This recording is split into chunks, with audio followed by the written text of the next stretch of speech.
Assalamualaikum Bu. Waalaikumsalam. Punten Bu, tiasa nyuhunkeun waktosna sakedap. Mangga badaya naon Neng? Iya bade ngawawancara ka Ibu kanggo tugas remedial bahasa Sunda. Oh mangga. Hatur nuhun Bu, nyayogikeun waktosna Muhun sawios bade wawancara ngaran naon? tentang profesi nu ditekunan ku Ibu. Oh mangga. Ari Ibu teh profesina janten naon? Janten guru sareng ngisi acara di kajian-kajian DKM sekolah.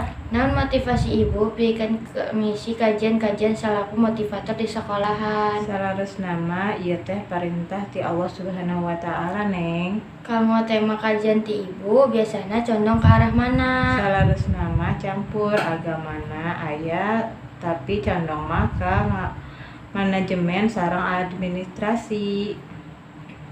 Salian ngajar di sekolah, Ibu masihan materi di kajian-kajian di sekolah mana wae? Hampir sadayana sekolah di Kota Bandung pernah. Ibu masihan kajian ke para pelajar SMA Hungkul? Laras di tingkatan SMA kanggo murang kali SD SMP mah henteu Neng. Aya pesen ti Ibu kanggo para pelajar sadaya? Kadeh rajin diajar wae sareng ulah hilap dibarengan ku ibadah taat sareng agama. Hatur nuhun Bu, cekap sakitu wae wawancara singkat ti abdi. Nuhun sami-sami. Wassalamualaikum.